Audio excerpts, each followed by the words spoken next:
16 फरवरी 2025 की बाबा की मुरली है और ये अव्यक्त मुरली का रिवाइज डेट है 2 फरवरी 2004। तो 16 फरवरी 2025 है आज के दिन और ये अव्यक्त मुरली का रिवाइज डेट है 2 फरवरी 2004। और आज मुरली का हेडिंग बाबा ने दिया है, पूर्वज और पूज्य के सोमान में रह विश्व की हर आत्मा की पालना करो, दुआएं दो और दुआएं लो। तो बाबा कह रहे हैं पूर्वज और पूज्य के सोमान में रह विश्व की हर आत्मा की पालना करो, दुआएं दो दुआएं लो। तो आज बाबा हमें खास कह रहे हैं कि हमें अपने पूर्वज और पूज्य के समान में रहना है और विश्व की हर आत्मा की हमें पालना करना है ना, शांति शक्ति की किरणें फैला करके, दुआएं दे करके, है ना।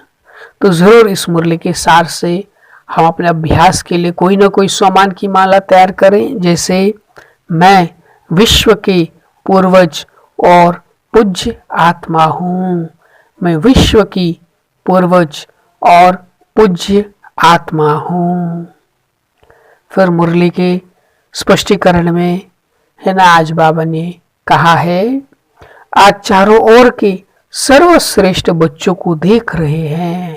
तो हम सब कौन है? सर्वश्रेष्ठ बच्चे हैं भगवान के, है ना। हर एक बच्चा पूर्वज भी है और पूज्य भी है।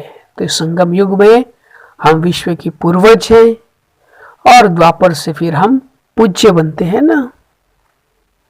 इसलिए इस कल्प वृक्ष के आप सभी जड़ हैं और तना भी है ना। सत्युग त्रेता में हम पूज्य देवी देवता रहते हैं, तो वह हम तना है, और संगम युग में हम जड़ में हैं क्योंकि हम बीज बाबा के साथ कनेक्शन है ना।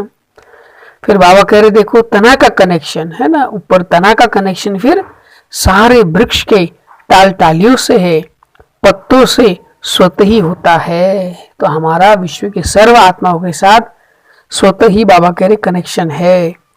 तो सभी अपने को ऐसी श्रेष्ठ आत्मा सारे वृक्ष के पूर्वज समझते हो। जैसे ब्रह्मा को ग्रेट ग्रेट ग्रैंडफादर कहा जाता है ना, उनके साथ ही आप भी मास्टर ग्रेट ग्रैंडफादर हो। तो बाबा हमें सम्मान दे रहे, हम भी कौन है? मास्टर ग्रेट ग्रैंडफादर हैं। पूर्वज आत्माओं का कितना सम्मान है, उस नशे में रहते हो ना। सारे विश्व की आत्माओं से, चाहे किसी भी धर्म की आत्माएं हैं, लेकिन सर्व आत्माओं के आप तना के रूप में आधार मूर्त पूर्वज हो। इसलिए पूर्वज होने के कारण पूज्य भी हो। पूर्वज द्वारा हर आत्मा को सकाश स्वतः ही मिलती रहती है। झाड़ को देखो, तना द्वारा, जड़ द्वारा लास्ट पत्ते को भी सकाश मिलती रहती है ना। तो पूर्वज का कार्य क्या होता है? तो पूर्वजों का कार्य है सर्व की पालना करना। तो हम पूर्वजों का कर्तव्य है सर्व की पालना करना।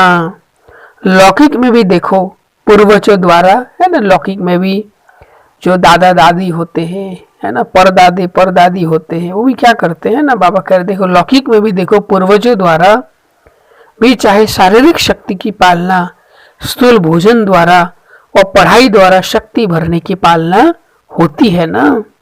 तो आप पूर्वज आत्माओं को बाप द्वारा मिली हुई शक्तियों से सर्व आत्माओं की पालना करना है। तो हमें भी जो प्यारे बाबा से मिला है उसके द्वारा हमें सर्व की पालना करनी है।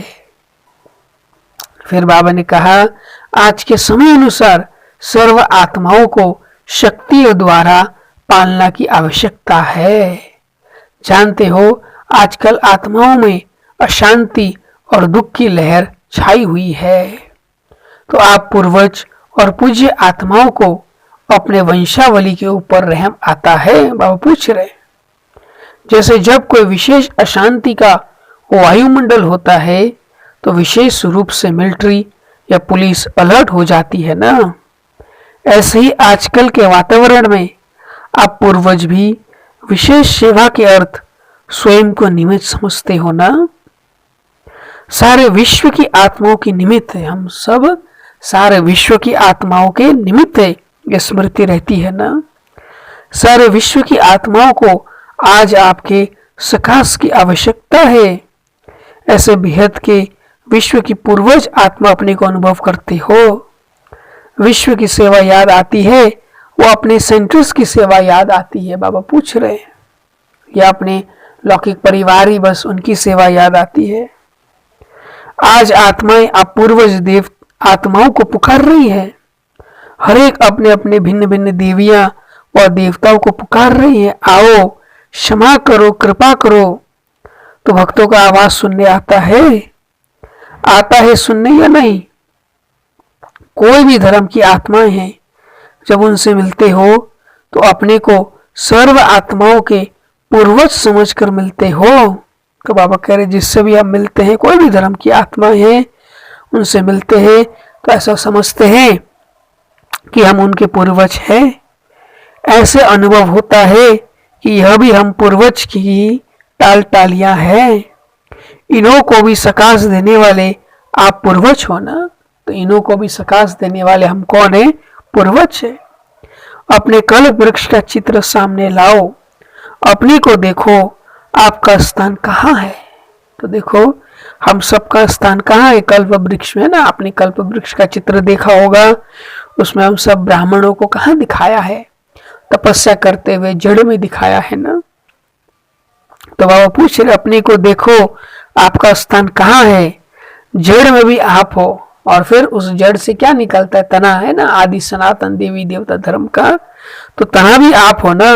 और साथ में परम धाम में भी देखो, आप पूर्वज आत्माओं का स्थान बाप के साथ समीप का है। तो जो हम परम धाम में भी है, तो वहां भी हम शिव बाबा के बिल्कुल समीप हैं।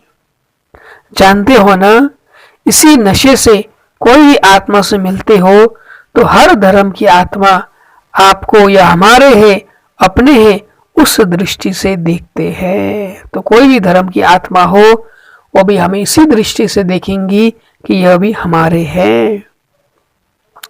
अगर उस पूर्वज के नशे से, स्मृति से, वृत्ति से, दृष्टि से मिलते हो तो उन्हों को भी अपनेपन का आभास होता है, क्योंकि आप सर्व के पूर्वज हो, सबके हो। ऐसी स्मृति से सेवा करने से हर आत्मा अनुभव करेगी कि यह हमारे ही पूर्वज व इष्ट फिर से हमें मिल गए। फिर पूज्य भी देखो कितनी बड़ी पूजा है। कोई भी धर्मात्मा महात्मा की ऐसी आप देवी देवताओं के समान विधि पूर्वक पूजा नहीं होती। पूज्य बनते हैं, लेकिन तुम्हारी जैसी विधि पूर्वक पूजा नहीं होती। गायन भी देखो कितना विधि पूर्वक कीर्तन करते हैं, आरती करते हैं। ऐसे पूज्य आप पूर्वज ही बनते हो ना, तो अपने को ऐसे समझते हो ना। ऐसा नशा है ना, है नशा? बाबा पूछ रहे, जो समझते हैं हम पूर्वज आत्माएं हैं, यह नशा रहता है, यह स्मृति रहती है, वो हाथ उठाओ।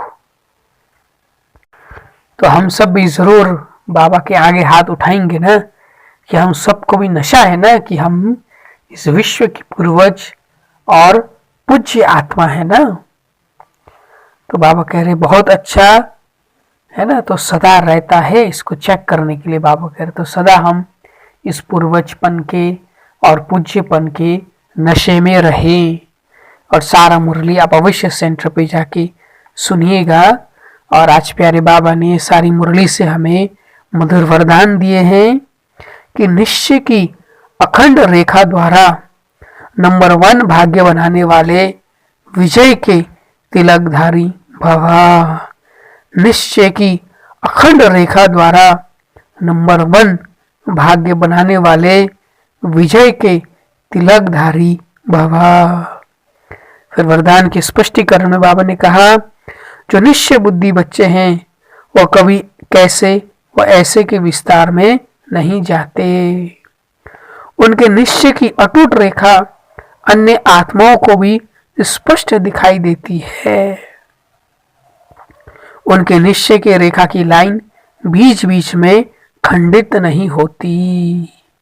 ऐसी रेखा वाले के मस्तक में अर्थात स्मृति में सदा विजय का तिलक नजर आएगा। वो जन्मते ही सेवा की जिम्मेवारी के ताजधारी होंगे। सदा ज्ञान रत्नों से खेलने वाले होंगे। सदा याद और खुशी के झूले में झूलते हुए जीवन बिताने वाले होंगे। यही है नंबर 1 भाग्य की रेखा। तो कितना सुंदर बाबा ने है नंबर 1 भाग्य की रेखा का निशानी बताई, और हम सब बाबा के बच्चे नंबर 1 भाग्य की रेखा के अधिकारी है ना। तो बाबा ने कहा जो निश्चय बुद्धि बच्चे हैं वो कभी कैसे व ऐसे के विस्तार में नहीं जाते हैं ना, ये क्यों क्या कैसे वैसे, हम इन सब विस्तारों में नहीं जाना है ना। हमें तो बाबा पे निश्चय है, स्वयं पे निश्चय है, ड्रामा में निश्चय है, ब्राह्मण परिवार में भी निश्चय है ना। तो क्यों क्या में क्यों जाए।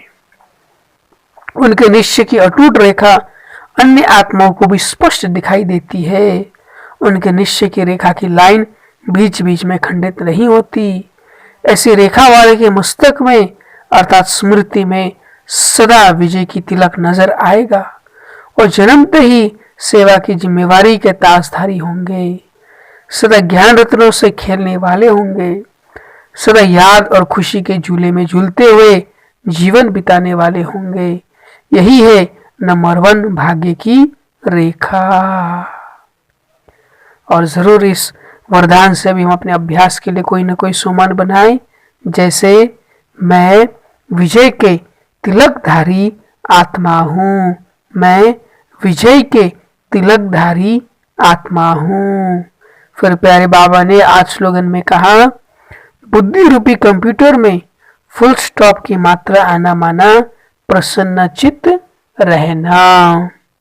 तो स्लोगन में बाबा कह रहे बुद्धि रूपी कंप्यूटर में फुल स्टॉप की मात्रा आना माना प्रसन्न चित्त रहना। तो जरूर इस स्लोगन से भी हम अपने अभ्यास के लिए कोई ना कोई सोमान बनाएं, जैसे मैं प्रसन्न चित्त आत्मा हूँ। मैं प्रसन्न चित्त आत्मा हूँ। फिर आज अव्यक्त बाप दादा का हम बच्चों के लिए अव्यक्त इशारा है।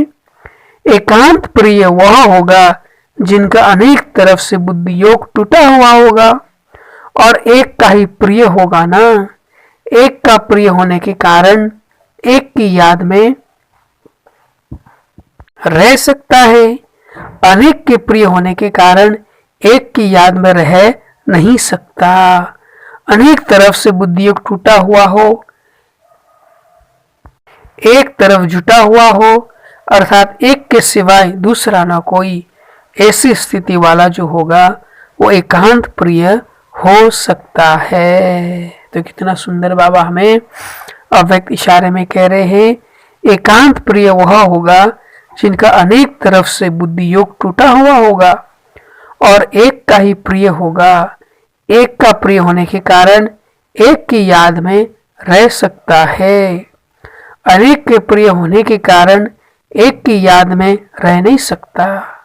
अनेक तरफ से बुद्धि योग टूटा हुआ हो, एक तरफ जुटा हुआ हो, अर्थात एक के सिवाय दूसरा न कोई, ऐसी स्थिति वाला जो होगा वो एकांत प्रिय हो सकता है। तो जरूर हम भी अनेक तरफों से बुद्धि योग को हटा करके एक बाबा में लगाए, तभी हम एकांत प्रिय होकर के एक बाबा की याद में सदा रह सकते हैं। और हमने जो इस मास का अव्यक्त इशारा का जो सोमान बनाया है उसको भी हम जरूर स्मृति में रखें और यूज करें कि मैं एकांत प्रिय आत्मा हूँ। मैं एकांत प्रिय आत्मा हूँ। फिर आज सूचना भी है सबके लिए, क्योंकि हम सब जानते हैं इस मास का ये तीसरा रविवार है, थर्ड संडे। हम सब जानते हैं हर मास का थर्ड संडे को इंटरनेशनल योग डे होता है। तो शाम को 6:30 से 7:30 बजे तक सभी भाई बहनें संगठित रूप में एकत्रित हो योग अभ्यास में यही शुभ संकल्प करें। बाबा कह रहे हैं कौन सा संकल्प करना है हमें कि मुझ आत्मा द्वारा पवित्रता की किरणें निकलकर सारे विश्व को पावन बना रही है। मैं मास्टर पतित पावनी आत्मा हूं। तो कौन सा शुभ संकल्प करना है कि मुझ आत्मा द्वारा पवित्रता की किरणें निकलकर सारे विश्व को पावन बना रही है। मैं मास्टर पतित पावनी आत्मा हूं। तो जरूर इस सोमान से मैं मास्टर पतित पावनी आत्मा हूं और फिर विश्व को हम पावनता की किरणें दे। तो ये बाबा का विशेष कहना है इस अंतर्राष्ट्रीय योग दिवस के दिन पे, आज के दिन पे संडे को शाम को 6:30 से 7:30 बजे। और सारा मुरली आप अवश्य सेंटर पे जाके सुनिएगा, पढ़िएगा और अपने मनन चिंतन के लिए कोई ना कोई टॉपिक अवश्य लीजिएगा। जैसे खास आज बाबा ने हमें कितना बड़ा टाइटल दिया कि बच्चे आप इस विश्व के पूर्वज हो, आप इस विश्व के पूज्य हो। तो पूर्वज और पूज्य होने के नाते से मेरा विश्व के प्रति क्या क्या कर्तव्य है ना, क्या क्या मेरी जिम्मेवारी है, उस पर विचार करें। कम से कम 25-30 पॉइंट्स अवश्य निकाले कि क्या क्या मेरी जिम्मेवारी है ना। और सारी मुरली से अवश्य अपने लिए चेकिंग के भी पॉइंट्स बनाए।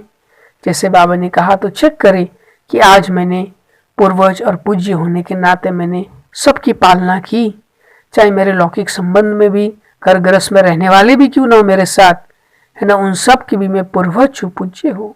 चाहे हम काम काज करते हैं कहीं पर भी, उनके भी हम पूर्वज पूज्य, चाहे सेंटर पर रहते हैं, तो मैंने आज सबकी पालना की, अवश्य चेक करें। दूसरा जो बाबा ने कहा तो चेक करें कि आज मैंने सर्व को दुआई दी और दुआई ली, ये भी चेक करें।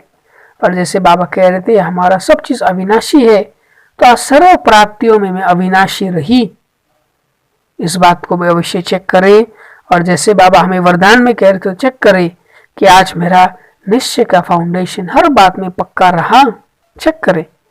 फिर जैसे बाबा हमें स्लोगन में कह रहे थे तो आज चेक करें कि मैंने आज, है ना, फुल स्टॉप, है ना, जो बिंदु है फुल स्टॉप, उसकी मात्रा को लगाया हर बात में, फुल स्टॉप, नथिंग न्यू, कोई भी बात के विस्तारों में, है ना, और उन बातों में उलझना, इन सबों से मुक्त मैंने आज फुल स्टॉप लगाया, हर बात में चेक किए। फिर जैसे बाबा व्यक्त इशारे में कह रहे थे तो चेक करें आज एक के साथ ही मेरा बुद्धि योग रहा बाबा के साथ, और एक के साथ ही मेरी प्रीत बनी रही, अवश्य चेक करें। और फिर जैसे बाबा ने हमें अंतर्राष्ट्रीय योग दिवस के लिए कहा तो चेक करें, दिन भर भी हो, चाहे नुमा शाम हो, अमृत वेला हो, है ना, तो आज मैंने विश्व को पावनता की किरणें दी, मैं मास्टर पतित पावनी हूँ, इस सोमान में रह करके अवश्य चेक करें। और सभी पॉइंट्सों में स्वयं को चेक करके 10 में से अवश्य नंबर दे।